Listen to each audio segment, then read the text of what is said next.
Hello दोस्तों, आप सभी का स्वागत है हमारे इस चैनल में। और आज हम करने वाले हैं पोल साइंस का चैप्टर नंबर 9, जिसका नाम है संविधान एक जीवंत दस्तावेज। तो आज हम इस चैप्टर को करेंगे बड़े ही इंटरेस्टिंग तरीके से। तो चलिए जल्दी से इसको स्टार्ट करते हैं। देखिए, हमारे चैप्टर का नाम क्या है? संविधान एक जीवंत दस्तावेज। तो सबसे पहले तब हम ये बात करते हैं, जो संविधान है वो होता क्या है। संविधान का मतलब होता है एक ऐसी पुस्तक जो किसी देश को चलाने में हेल्प करती है। ठीक है, अब एक पुस्तक में जीवन कैसे हो सकता है? हम तो छोटे से ये पढ़ते आ रहे हैं कि जो पुस्तक है वो क्या है, वो निर्जीव है। लेकिन यहाँ पे तो पुस्तक मतलब कि संविधान को सजीव बता दिया गया है।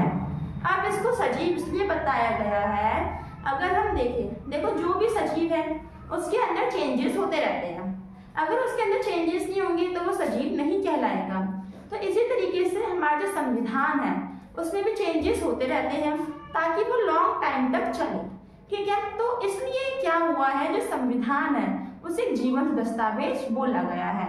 और संविधान में इन बदलावों को हम कहते हैं संशोधन। क्या होते हैं? हमारे संविधान में संशोधन होते हैं।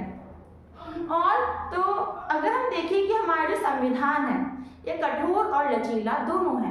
क्यों? क्योंकि इसमें जो संविधान है ऐसे नहीं कि इसमें हो ही नहीं सकता, और ऐसा भी नहीं कि इसमें बड़े इजीली कर सकते नहीं। इसमें अलग अलग स्थितियों के अनुसार अलग अलग प्रकार के संशोधन होते हैं। ठीक है, तो आज हम इस चैप्टर में यही डिस्कस करने वाले हैं। तो सबसे पहले तो बात है हमारे पास क्या, अर्थ, कि जो संविधान है इसका अर्थ क्या है? इसका अर्थ है बदलाव, मतलब कि संशोधन होना। फिर ये जो संशोधन है ये क्यों होते हैं हमारे संविधान में? तो मांग के, समय और परिस्थिति के आधार पर संशोधन होते हैं। धीरे धीरे टाइम बढ़ रहा है, टाइम बढ़ने के साथ टेक्नोलॉजी आ रही है, परिस्थितियां बढ़ रही हैं। तो परिस्थितियों के अनुसार यहाँ पे क्या हो रही है, मांगे बढ़ रही है। तो इसलिए क्या होता है, संशोधन होता है। ठीक है, तो इसके हमारे पास 3 कारण क्या है, मांग, समय के अकॉर्डिंग और कंडीशन के अकॉर्डिंग। अगर हम बात करें कि हमारे संविधान में ये जो संशोधन है ये कैसे होते हैं या फिर इसकी प्रक्रिया क्या है, तो इसकी जो प्रक्रिया है ये मुख्यतः 3 है। तो इसमें जो पहली जो प्रक्रिया है वो है सामान्य बहुमत, विशेष बहुमत और विशेष प्लस 14 राज्य बहुमत। अब अगर हम थोड़ा सा इसका मीनिंग जान लेते हैं कि इसका मीनिंग क्या होता है। देखिए, सबसे पहले ये जानते हैं कि जो संविधान है या फिर जो कानून है वो कौन बनाता है? तो वो बनाती है कौन? संसद। संसद का काम क्या होता है? संविधान को बनाना, कानून को बनाना और उसमें संशोधन करना। ठीक है, और संविधान और ये संसद है इसी के वोटों के आधार पे क्या होता है, यहाँ पे संशोधन होते हैं। तो देखिए, जो सामान्य जो बहुमत है इसमें हमें संसद के आधे वोट की जरूरत पड़ती है, मतलब कि 50%। फिर विशेष बहुमत, इसमें हमें जो संसद है उसके में 2/3 वोटों की जरूरत होती है। और विशेष बहुमत प्लस 14 राज्य।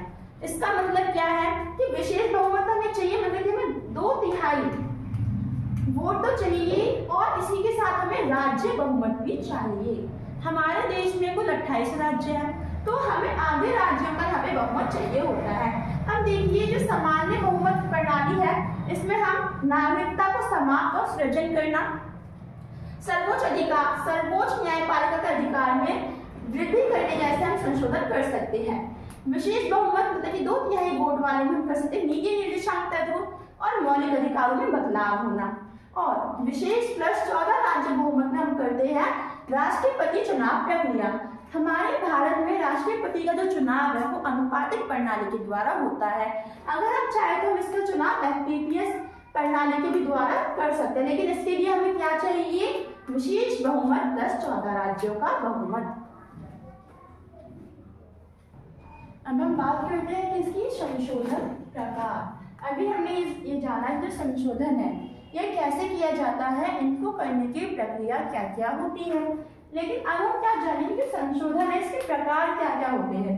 तो इसके प्रशासनिक, संविधान व्याख्या और राजनीतिक इसके प्रकार होते हैं। प्रशासनिक का मतलब जान लेते हैं, उनकी कार्यपालिका कार्यपालिका संबंधी यदि हमें कुछ बदलाव करने हो, संशोधन करने हो, उनकी ताकतों में अगर हमें बदलाव करना है तो हम प्रशासनिक संशोधन का यूज करते हैं। ठीक है, तो फिर आता है क्या, राजनीतिक, मतलब कि यदि हमें राजनीति से संबंधित कुछ बदलाव करने हो तब हम किसका यूज करते हैं, राजनीतिक संशोधन का। फॉर दी एग्जाम्पल, जैसे कि अभी हमने क्या जाना कि जो राष्ट्रपति है उसका चुनाव है वो अनुपातिक प्रणाली के द्वारा होता है। अगर हम चाहते हैं कि उसका चुनाव FPPS के द्वारा हो तो हमें राजनीतिक संशोधन का उपयोग करना पड़ेगा। ऐसे संशोधन जो कि राजनीतिक सहमति और असहमति से जुड़े होते हैं। फिर आता है संविधान की व्याख्या। देखिए, संविधान की व्याख्या का यहाँ पे मतलब ये है कि हमारे संविधान में कुछ बदलाव करना। ठीक है, बदलाव कैसे, जैसे कि अभी 1976 में 42वां संशोधन, 1976 में 42वें संशोधन में हमने हमारा जो उद्देशिका थी संविधान की, तो उसमें पंथ निरपेक्ष शब्द जोड़ा था। तो ये संविधान संबंधित, मतलब कि जिसमें हम संविधान की उद्देशिका या फिर कुछ इम्पोर्टेंट जो भाग होते हैं उनमें परिवर्तन करें। जैसे कि हमने पहले हमारे पास 7 मौलिक अधिकार थे लेकिन अब 6 है। क्यों? क्योंकि हमने संपत्ति के मौलिक अधिकार को हटा दिया और उसे सामान्य अधिकार बना दिया। तो आई होप कि आपको संशोधन के जो प्रकार है वो आपको समझ में आ गए। अब हम आते हैं यहाँ पे अगले टॉपिक पे, ये मोस्ट इम्पॉर्टेंट है और ये दो 3 नंबर का आता है। तो देखिए, तो यहाँ पे सबसे पहले तो आता है कि इसमें कौन कौन सा संशोधन शामिल है। तो इसमें 38वां, 29वां और 42वां जो संशोधन है वो इधर शामिल है। अब इसको हम इम्पोर्टेंट टॉपिक जिसका नाम है विवादास्पद, ये वेरी इंपॉर्टेंट टॉपिक है। ठीक है, तो सबसे पहले तब हम ये जानते हैं कि इसमें कौन कौन से संशोधन हुए थे। तो इसमें 38वां, 39वां और 42वां संशोधन हुआ था। अब अगर हम देखें तो विवादास्पद जो संशोधन है, इसको विवादास्पद संशोधन कहते हैं संशोधनों को, क्योंकि इसके कारण क्या हुआ था, विवाद उत्पन्न हुआ था। बहुत ज़्यादा यहाँ पे कोशिश हुई कि हम इनको बंद कर दें और आगे चलकर हमने इन संशोधनों को बंद भी कर दिया। ठीक है, और फिर आता है कि जब ये संशोधन हुए थे तब विपक्षी दल की जो पार्टी थी वो जेल में थी। लेकिन अगर कोई भी संशोधन होता है, कोई भी कानून बनता है, तो हमारे पास 2 दल होने चाहिए, विपक्षी और पक्षी, दोनों दलों का होना इंपॉर्टेंट है। लेकिन यहाँ पे क्या हुआ, विपक्षी जो दल थे वो जेल में थे, तो पक्षधारी जो दल थे उन्होंने अपनी मनमर्जी करी और उन्होंने 38वां, 39वां, 42वां संशोधन बनाया। और ये जो संशोधन थे आपातकालीन श्रेणी में बनाए गए थे। तो देखिए यहाँ पे सबसे पहले तो यहाँ पे लिखा है संविधान मूल संरचना। ठीक है, संरचना का मतलब यहाँ पे क्या होता है, इसकी बनावट कैसी है। अब संविधान की बनावट कैसी है, तो हमने ये पढ़ा है कि जो संशोधन वो 3 प्रकार के होते हैं। इसमें से एक है जिसमें हम संविधान में संशोधन करते हैं, उसकी व्याख्या में संशोधन करते हैं। ठीक है, और कभी कभी इन्हीं संशोधनों के चलते उसका जो मूल जो अर्थ है, उसका जो मूल जो अस्तित्व है वो भी खतरे में पड़ जाता है। तो इन सब को रोक लगाने के लिए यहाँ पे 1973 में केशवानंद भारती का मुकदमा आया और इस मुकदमे में इन्होंने 4 तथ्य हमें बताए। ठीक है, सबसे पहले तो 38वें और 39वें संशोधन को चुनौती दी। इससे पहले हमने पढ़ा था आपातकाल में 3 संशोधन लगाए गए थे, 38वां, 39वां और 42वां। लेकिन यहाँ पे 38वां जो 39वां है वो संविधान की संरचना को खत्म कर रहा था, उसकी जो मूल जो व्याख्या उसको खत्म कर रहा था।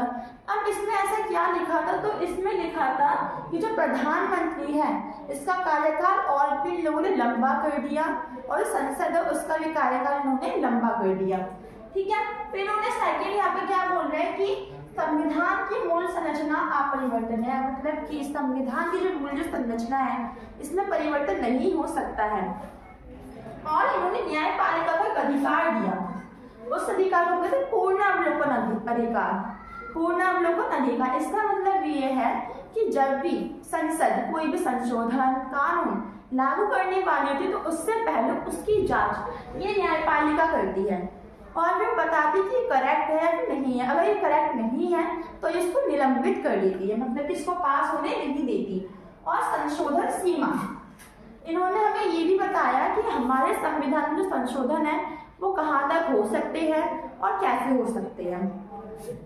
तो ये आपको समझ में आ गया होगा आई होप कि संविधान मूल संरचना। अब देखिए न्यायपालिका का योगदान कि जब भी हमारा संशोधन बनता है तो उसमें ये जो न्यायपालिका है इसका योगदान क्या होता है। तो जैसे कि मैंने अभी आपसे बोला 1973 में केशवानंद भारती का मुकदमा, ठीक है, इस मुकदमे के दौरान हमें पता चला कि जो संसद है वो संविधान में बदलाव नहीं कर सकती है मूल संरचना में। तो इसको लेकर न्यायपालिका ने कुछ कदम उठाए और सबसे पहले जब भी कोई कानून लागू होता है तभी इसकी जांच करती है और न्यायिक पुनर्विलोकन भी करती है। ठीक है, न्यायिक पुनर्विलोकन का मतलब कोई जो कानून संशोधन पारित करने वाली है संसद तो उस पर ध्यान रखना और देखना कि करेक्ट है या फिर इनकरेक्ट है। अब हम आते हैं राजनीतिक परिपक्वता। हमारे संविधान में संशोधन जो बने हैं और हमारे संविधान में जो कानून बने हैं तो इसमें जो राजनीतिक जो परिपक्वता है ये हमें ज्यादा दिखती है, क्योंकि अगर हम बात करें रूस के संविधान की तो वो कितनी बार चेंज हो गया, पूरा का पूरा बदल गया, नया आ गया। नेपाल में भी जो संविधान है वो 5 बार चेंज हो गया। लेकिन अगर हम बात करें भारत की तो उसमें एक ही संविधान इतने वर्षों तक चल रहा है, बस वहां पे कुछ बदलाव आ रहे हैं। तो ऐसा किस कारण हो रहा है? ऐसा हो रहा है राजनीतिक परिपक्वता के कारण। मतलब कि इसको बनाने वाले जो राजनीतिक थे उन्होंने इसको इतने अच्छे से बनाया, उसमें इतनी अच्छी अच्छी बातें लिखी, तथ्य लिखे, आगे आने वाले फ्यूचर में जो परेशानियां हैं उनसे भी लड़ने के कारण इन्होंने यहाँ पे कुछ ऐसे कानून भी बनाए। तो यहाँ पे हमें क्या पता चला राजनीतिक परिपक्वता में कि संविधान इतने वर्षों तक चले आ रहे। क्यों? क्योंकि इस संविधान को बनाने वाली जो सभा है उसने हर चीज पर अपना अच्छे से ध्यान रखा और इसे अच्छे से बनाया। अब देखिए हमारे चैप्टर का नाम भी क्या है, संविधान एक जीवंत दस्तावेज। मतलब कि संशोधन हो रहे हैं संविधान, वो कैसे होते हैं, क्यों होते हैं, तो हमें यहाँ पे कुछ संशोधनों को तो पढ़ना पड़ेगा कि कौन सा संशोधन हमसे क्या कहता है। तो इसलिए चैप्टर में दिए जाने वाले जितने जो संशोधन है वो मैंने यहाँ पे लिखे हैं ताकि आपको पेपर में हेल्प हो, क्योंकि यहाँ से एमसीक्यूज क्वेश्चन भी आते हैं और लॉन्ग क्वेश्चन भी आते हैं। तो देखिए जो 52 संशोधन इसमें दल बदल विरोधी कानून आया। 91 जो संशोधन है इसमें मंत्रिपरिषद संख्या है। मंत्रिपरिषद संख्या का मतलब ये है कि मंत्रिपरिषद में एक निश्चित संख्या में ही लोग रह सकते हैं, काम कर सकते हैं। 61 जो संशोधन है इसमें मतदान आयु बदली गई, क्योंकि पहले अगर हम देखें तो जो मतदान जो आयु थी वो थी हमारे 21, लेकिन 21 से 18 हुई किसके द्वारा? 61वें संशोधन के द्वारा। फिर 73 जो संशोधन है इसमें गांव स्थानीय सरकार का नियम आया। फिर 74 जो संशोधन है इसमें नगरीय स्थानीय सरकार का संशोधन आया। एंड 42 जो संशोधन है इसमें पथ निर्देश शब्द जोड़ा गया। किसमें? हमारी उद्देशिका में 1976 में। अगर हम यहाँ पे देखो तो 93 में आरक्षण दिया गया नौकरी को लेकर। 15 जो संशोधन है इसमें न्यायाधीश कार्यकाल में वृद्धि की गई। 54 जो संशोधन है इसमें न्यायाधीश वेतन में वृद्धि की गई। और 74 में राष्ट्रपति परामर्श का संशोधन आया। और यहाँ पर जो 74 है ये वेरी इंपॉर्टेंट है, यहाँ से एमसीक्यूज आते हैं। सो आई होप दैट आपको ये जो वीडियो अच्छी लगी हो। Thank you for watching our video.